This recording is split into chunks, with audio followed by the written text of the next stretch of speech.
Good evening and welcome to 365 Days of Amazing Stories with Theo Muir. Here we're on day 31, and I'm continuing the story of Fire on the Mountain, living with wildfire in Big Sur. So, I discover I've lost a lot of water. A lot of stuff is burned, and it just kind of seems to have this increasing effect of nightmarish quality that I'm living with at this point.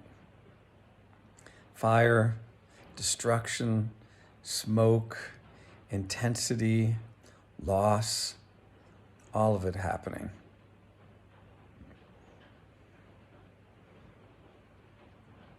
I drove down the hill in my 4Runner that morning and had the shovel in my 4Runner, stopped at the bottom of the hill where I'd stopped originally to fight the fire because there was a lot of smoke coming from an area that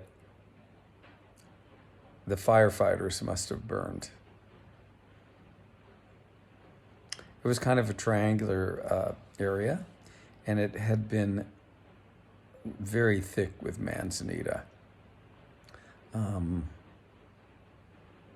was an area that I'd always thought would be nice to actually do some landscaping on, but I'd never really wanted to because in order to do that, I would have had to really transform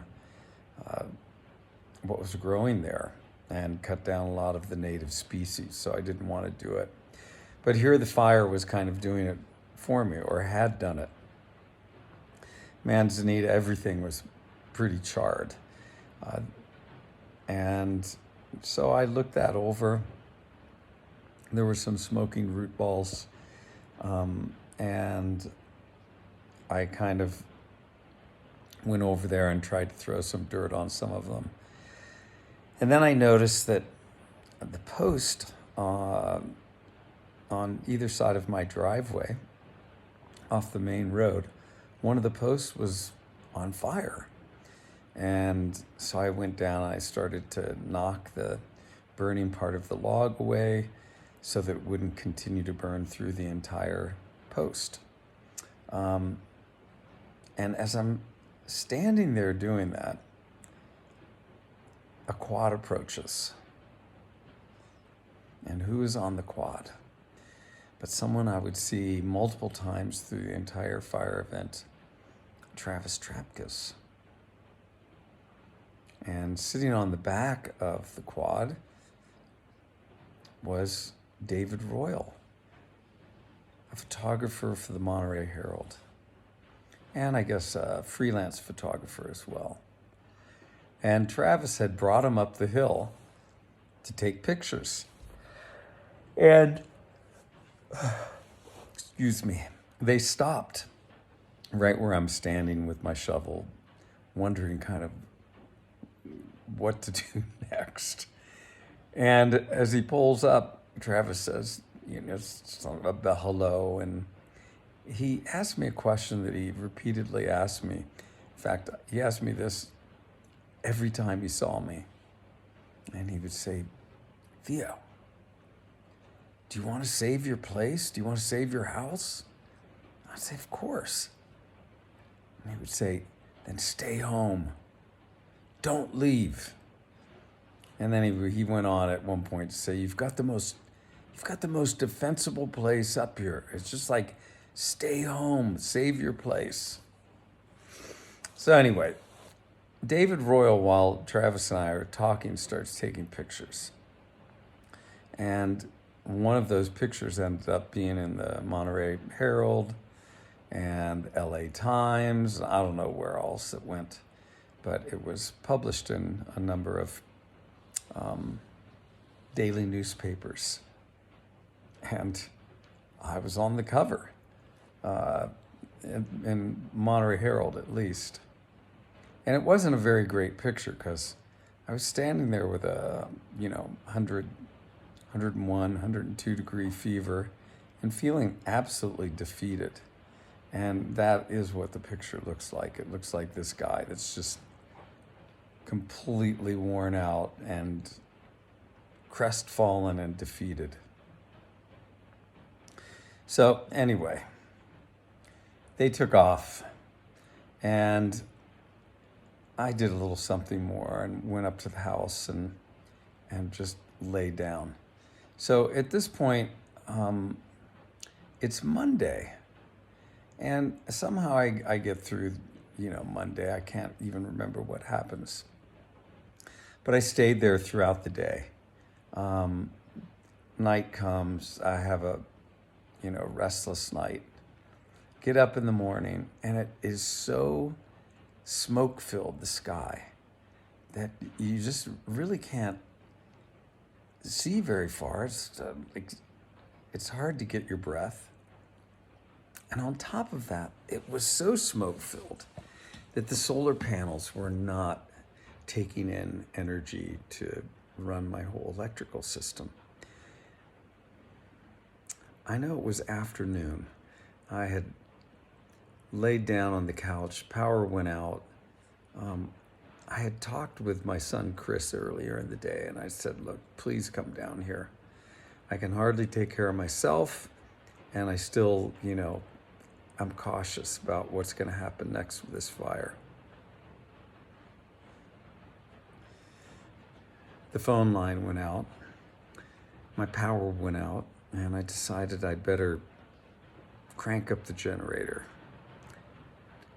get some juice back into my batteries. So I go outside to turn the generator on, come back in, lay down, and you don't want to let the generator run for forever, because once it charges the batteries in half hour, 45 minutes, it's enough. Turn it off. Well, the 45 minutes or so rolled by, and I knew I should get up, and I just couldn't. Could not get myself up. Time kept ticking away, and with great effort, I pulled myself upright, and I kind of wobbled to the door. I was feeling really strange.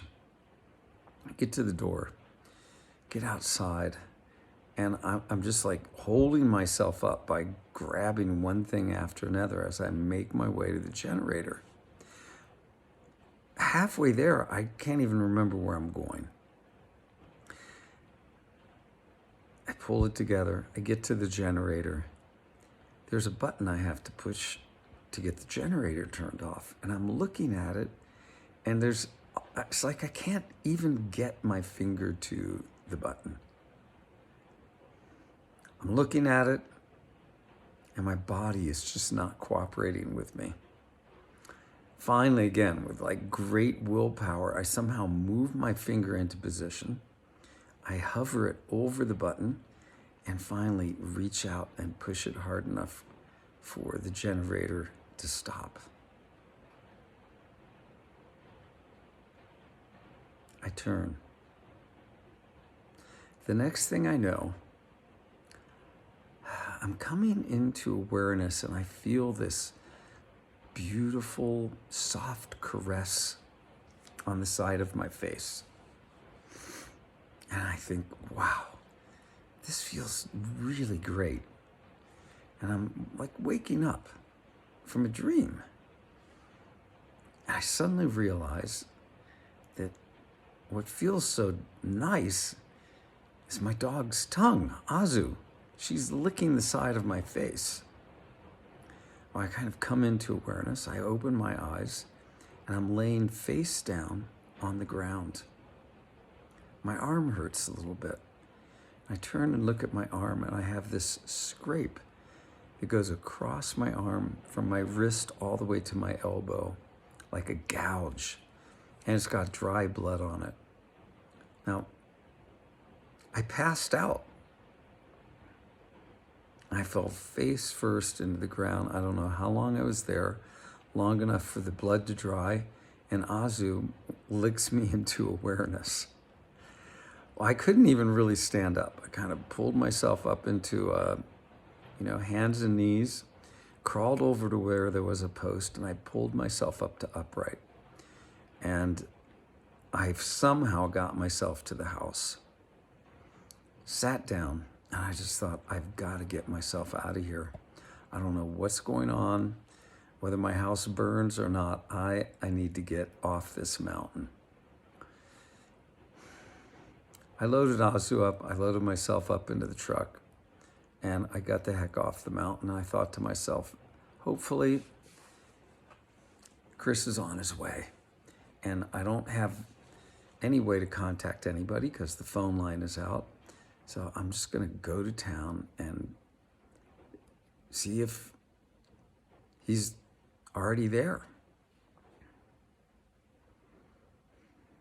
Somehow I make it down the mountain. As I'm going down the mountain, the air begins to clear. The smoke was just enveloping my house and my property. The further I get to the coast, the better I start to feel. By the time I get to Highway 1, which is about 5.5 miles away, I'm like feeling pretty good.